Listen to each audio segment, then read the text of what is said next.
As you all remember, one of the episodes where Babuji Maharaj discovers the first samskar. He says, if you remove the first samskar that we all share in common, the base on which rest of the samskars are just lingering will collapse.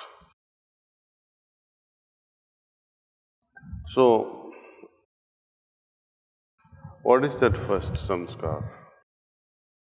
How does it get removed from our system? Well, of course, every samskar gets removed through cleaning. And that is why, over a period of time, as you develop more and more faith, and we practice with dedication, a sort of courage develops and fear seems to die away. This is also confirmed by Lord Rama when he's giving gyan to one of his devotees. When he was asked, what is the greatest boon? He said, it is being fearless, being abhay.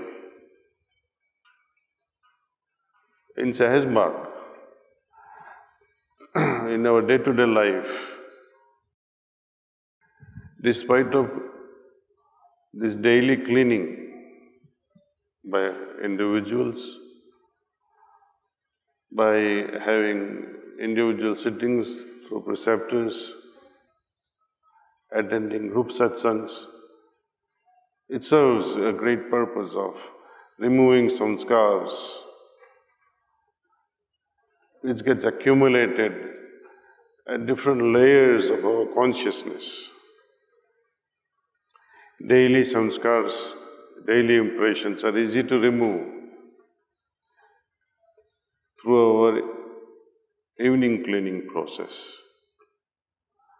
A bit deeper layer of samskar can be removed through the help of our preceptors. Even deeper levels of samskars, our masters are able to help. These are the samskars which haunt us life after life. But what do we understand of samskar?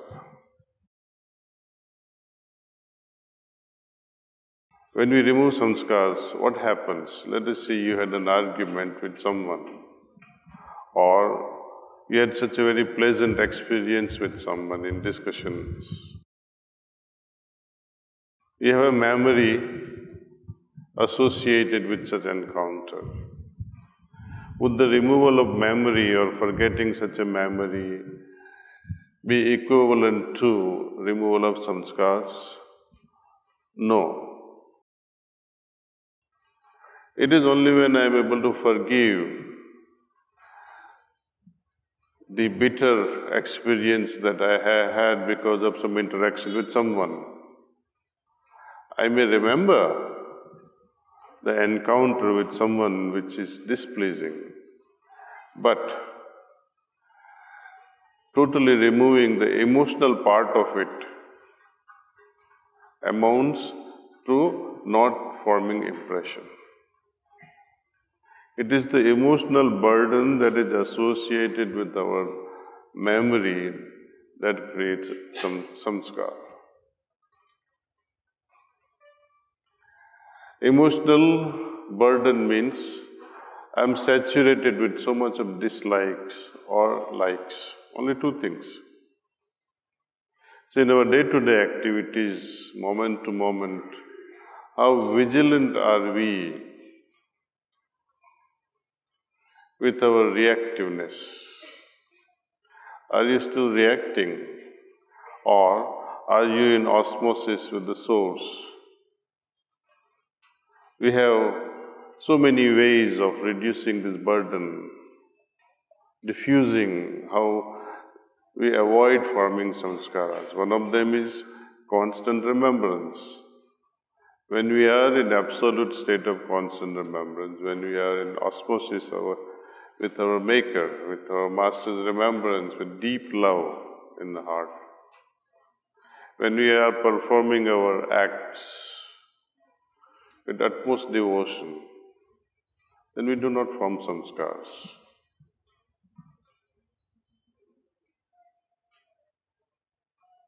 Another method that was given few years back was this now and then using sankalpa, that everything around me is absorbed in godly remembrance. I like to add one more sankalpa to this sankalpa, that while we are in the office or at home, traveling via flight or via train or walking around, doesn't matter, wherever we are, think that everything surrounding us is absorbed in godly remembrance, and that all are in osmosis with the Source, developing increased peacefulness and moderation.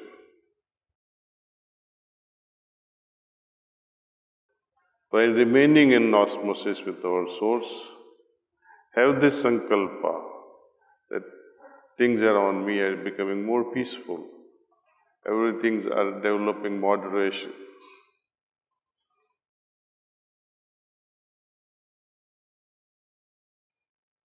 In very short time, we'll come to a stage where we will not have to do daily cleaning.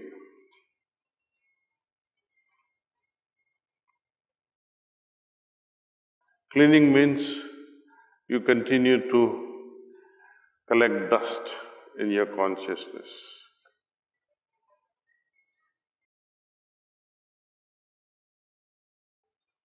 By creating a veil around us, we are preventing all these things to settle in our heart. It's not that we avoid doing anything. We continue to work in the best possible way in our work environment with increased efficiency. In fact, when we are in osmosis with God, our actions tend to become perfect, more and more efficient. You'll start enjoying the work. Work will no longer remain a burden.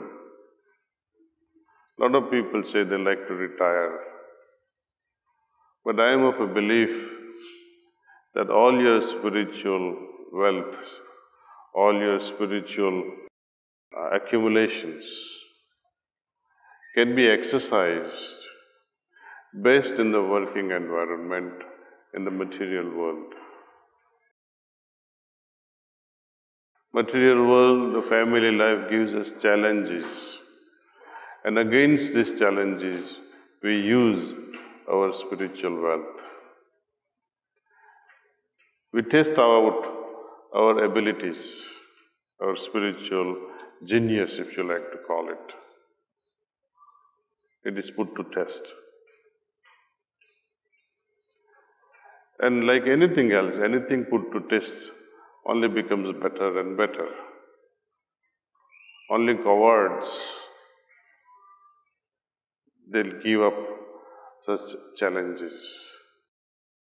Sahaj is to face such challenges with bold heart, having confidence in Master that yes, I may not have confidence, but He is there to support in all my activities.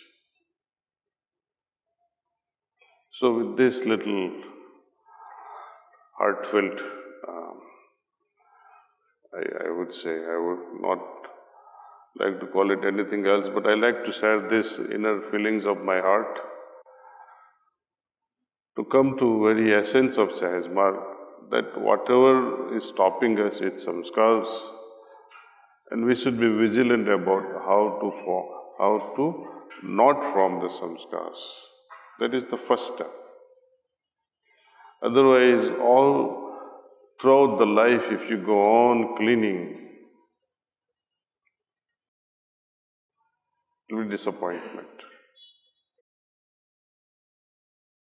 Babuji wrote one letter to one Abhyasi who was boasting some things, I don't know what.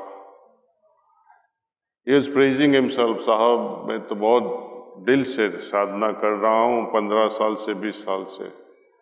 I'm practicing with a lot of dedications for last 15-20 years.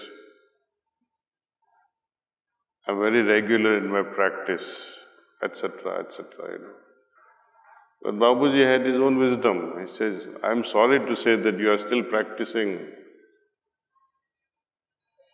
By now, you should have come to the source. You should have arrived at goal. But it is unfortunate that even after 15-20 years of practice, you are still struggling. So I think we should take this to our heart and say, yes, Babuji. We'll make sure that our lifestyle will be of such a high order that need for meditation to regulate mind will stop. Need to remove the dust will stop because I don't invite or form any more samskars. The next stage will automatically open up where we'll help others, whether they are abhyasis or not. But our lifestyle will somehow touch their heart.